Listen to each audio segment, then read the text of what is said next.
Hey everyone, welcome back. So today I want to do a quick pickups video. Now to start off with, I'm going to start with a DVD. It's the only one in today's pickup video, the rest are Blu-rays. And to start off with is a film I wanted to watch for a while. I finally got around to picking up, and that is Charlie's Farm, starring Tara Reid. Yeah, Tara Reid. Kane Hodder, Bill Moseley and Nathan Jones. Now Nathan Jones was once upon a time was a wrestler, but basically it's a slasher movie. Kind of got an 80s vibe, if you wish. I actually quite enjoyed this film. It's pretty much about a group of friends who go visit Charlie's Farm, because Charlie's Farm is kind of an urban legend where a family-run farm. The parents were actually employing and eating backpackers, and then the local town found out about it, killed them off, but didn't kill the son, who escaped.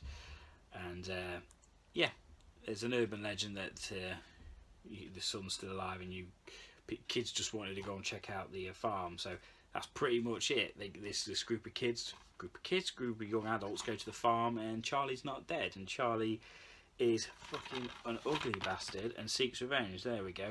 But yeah, enjoyed it. It's 83 minutes long. The first 50 odd minutes is pretty much plot building, but I think it was too much plot building. You didn't need it. You could have just really got to the end half hour. And when it did get to the end half hour, it was really great. Great practical effects, great kill scenes. So, you know, I hope they do some more. I could see it certainly working on doing some more. But if I would say anything, it's a bit too long in setting up the inevitable. What we all want to see is the gore. But yeah, if you can pick it up cheap enough, I certainly recommend watching Charlie's Farm. Right, next up are a few TV shows actually. First up is the Daredevil Netflix TV show. Not seen any of the Daredevil series. I think there's 2 now on Netflix. It's the one series I haven't watched partial of. I've started, I think I watched Jessica Jones, and I'm working my way through Luke Cage. But Daredevil's, although one of my favourite Marvel characters, Daredevil, I never actually got round to watching it on TV. So when Zavi announced the Steelbook, I jumped on it. Really beautiful artwork on there. So yeah, really looking forward to watching this. A lot of friends say it's a very, very good show, so I'm intrigued to see how it plays out. So yeah, Daredevil. Next up on the TV shows is a great one, released by Eureka, and that's Wolf Creek. So this is a follow-on from the 2 Wolf Creek movies, and it's all about the psychopath Mick Taylor, who goes around the outback in his bloody truck, killing people. I think it's only 6 episodes, I can't remember. Yeah, epic 6-part continuation of the international horror film sensation of the same name, Wolf Creek.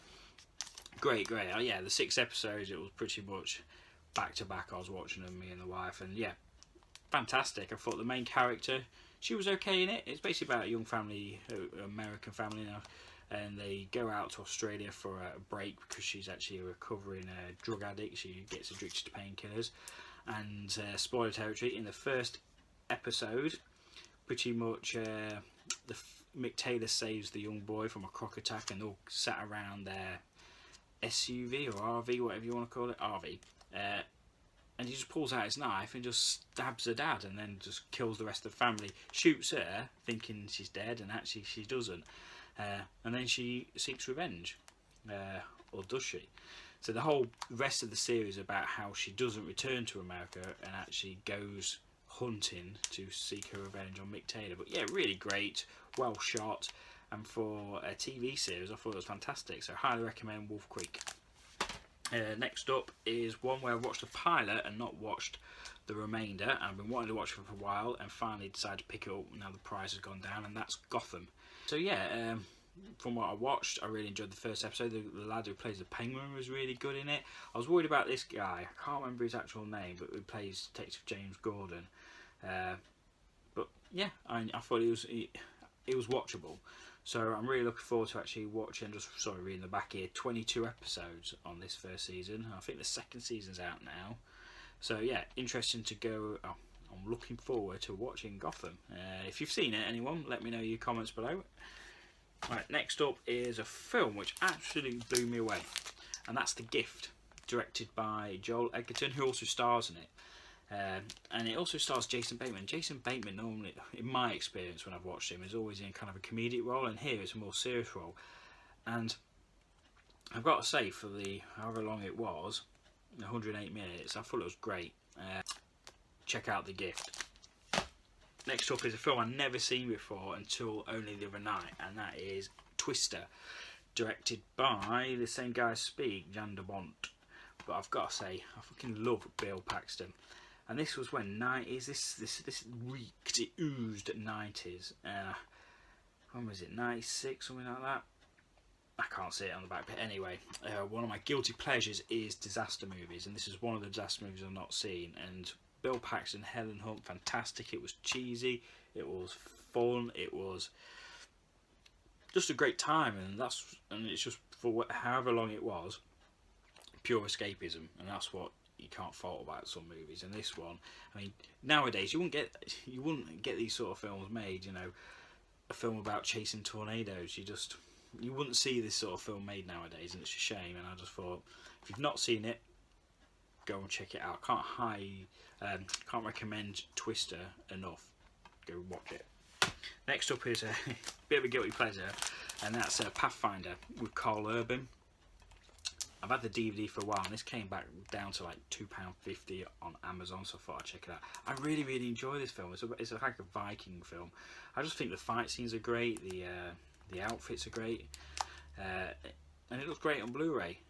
It's just one of them stupid, brain-dead, non-accurate Viking movies. And to be honest, sometimes you can't go wrong with a bit of badass Viking shit. So yeah, watch Pathfinder. Next up is a film I've never watched. I probably recognise I say this, or hear I say this a lot in my updates, but anyway, it's a film people raved about, and it's just got a UK Blu-ray release, and that's Brad Bird's Iron Giant. It's an animation movie, if you didn't already know. Look forward to checking out the Iron Giant. Next up is this is a contender for me for movie of the year so far. So I've got quite a few in my top 5, but this is in that mixture, and that's Green Room, starring Anton Yelchin, bless him, who died earlier this year, and Patrick Stewart. And it's basically about just to quickly sum it up, is about a band who get given this gig, and I think it's like I don't know, it's like a club owned by like neo-Nazis, and they're at this club and they perform the gig and they're in the green room, and when they finish the gig they can't go back into the room to collect the belongings. The belongings have actually been pre-packed and put in the hallway, but one of them, I can't remember which character, one of them goes back in the room, and when they get in the room they see a dead body, and then obviously shit goes downhill from there. They won't let him escape, they lock him in the room because they've just seen this body, and and then all about how they escape from this building. It's from the director of Blue Room, which is a great movie if you've not seen that. It's a revenge movie, a couple of years old now, but yeah, that's really, really great. And this was just fantastic. Patrick Stewart played such a lovable arsehole. You really kind of you really when he, the way he spoke, he's very soft spoken in this, and you could see how people get tricked by him and warmed to him, and actually he's just an arsehole. He just wanted dead. And the death scenes in it, there's some death scenes involving dogs, and they were just brutal. But yeah, Green Room, absolutely fantastic, and it comes with a great slipcover. I love the colour schemes on there, pinks and greens. But yeah, Green Room, if you've not watched it, please, I encourage you to check this one out. Right, next one is a double bill. It's one of these movies, or two movies, which I've loved growing up, and that's the Ace Ventura double pack. So it's Ace Ventura, Pet Detective, and Ace Ventura, When Nature Calls. If I had to pick a favourite, I'll probably go for When Nature Calls, the sequel. But yeah, it's Jim Carrey at his best. I mean, Jim Carrey when he played Ace Ventura and The Mask, and I actually really liked him in Cable Guy. But yeah, these are when Ace and Dumb and Dumber. Yeah, them films. But yeah, Ace Ventura, no, nothing more to say about that. Classic. Right, a couple of steelbooks, and I haven't shown this an update, but this is the Marvel's Captain America Civil War, aka Avenger movie number 3. Great, saw it at the pictures, really, really enjoyed it. Picked up the steelbook, still putting the stupid pictures on the spine, which annoys me. But yeah, great looking steelbook. I think the colours could have been done with a bit brighter, nice debossing on the front. But yeah, enjoyed Captain America Civil War. thought it was fantastic in the cinema and come out really hyped on it. I thought, yeah, one of the best cinematic universe movies. And then on rewatch, I was like, it was okay, but okay is maybe a bit harsh. It was good, but still, Guardians of the Galaxy for me is the best Marvel MCU movie to date. The only thing I'd say with this is, I remember having a conversation with a friend that what I enjoyed the most about this was Tom Holland's portrayal of Spider-Man and the introduction of Black Panther, and it made me think, am I a bit oversaturated with comic book heroes, the Iron Mans, the Captain Americas? Because I don't know how many. I'm looking at my Marvel collection here, and there's loads of them, and I'm thinking, am I just a bit bored? I don't know. Maybe that's why I enjoyed Black Panther. I'm really actually looking forward to the solo movie of Black Panther. But yeah, it's good. Right, next up is one I've not opened, and it is Xavi's recent release of Aliens. Aliens is one of my favourite films of all time. I absolutely adore Aliens. It's just, I can watch this any day, any time. If it's on TV, I'll watch it from where it is. But yeah, I've already got an Aliens steelbook, but when I saw this announced for the celebrating the 30 years anniversary of Aliens, I just wanted to pick it up out of the collection. If every time they release a special edition of Aliens, I will pick it up, because I just think it's such a fantastic James Cameron movie from it says 1986 on the back, but yeah, fantastic. You can just see there I've got an Aliens print and Bill Paxton's signature up there. Game over, man. But yeah, I love Aliens. Nothing more to say about it. Classic. Next up is a couple of steelbooks I haven't seen, but I couldn't resist, and it's Westworld, Michael Crichton's written by and directed by movie. I think there's a TV series at the moment showing on Sky, so looking forward to watching this. It's one of them old films I've been wanting to pick up for a while. They did this really nice steelbook, and I've been holding off picking it up for a while, and then I saw another film I've not seen before, and I've been wanting to watch it, and that's Burt Reynolds in Deliverance and John Voight. And on eBay, if you go on eBay, the entertainment store, whatwasplay.com, both of those for £10 delivered. So I thought, great, this is now when I pick them up. So great looking steelbook, great artwork on the front side without the glare. But yeah, looking forward to watching those two. Right, next up is Zootropolis. Yep, that's what the UK title is. Zootropolis, Disney movie. This is their 54th, it says here, animated classic. Not seen it yet. Looking forward to watching this. Heard some really good reviews on this one. Great slipcover with it. I always pick up a couple of Disney titles when they do their 2 for $15 on Blu Ray in the UK. So I think it's still on now, or just about to finish. It's been on for probably the last month and a bit. So picked up this one, and the other one in the collection was a Pixar one, and that is The Good Dinosaur. There's a lot of people not liking this, but I've watched it about 3 times now. Probably the daughter's fault I've watched it 3 times, but yeah, I really enjoy it. I actually thought that the animation looks great as usual with a Pixar. Now, don't get me wrong, it's not the best Pixar movie ever made, but for all it is, I really enjoy it.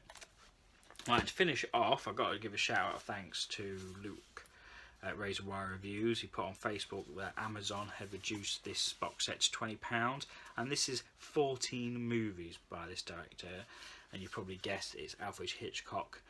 What do they call it? The Masterpiece Collection. Watched a couple. Psycho, Birds. Psycho's, I would say, is nearly a perfect horror movie. It's fantastic, that film. The twist. I don't need to say any more about Psycho. I just fucking love that film. But yeah, what a beautiful box set here. Really sturdy box set. It's like a digipack. You fold it out. It's got all the movies. I won't get too into it, but you can see here it's got like movie poster. Artwork goes through the years, then you just got the disc slid in the side. It's an absolutely fantastic, there we go, there's Psycho. It's an absolutely fantastic box set, and for what it was, it £20 like I said on Amazon. I couldn't resist it, and I'm so happy I finally picked up Alfred Hitchcock, the Masterpiece Collection. Right, well that will do me for today. I've got a pile over there, but they're all horror related titles over there. Excuse me, so I'm going to do a separate horror update later on, so let me know your comments below, and take care everyone, and I'll see you again next time. Peace.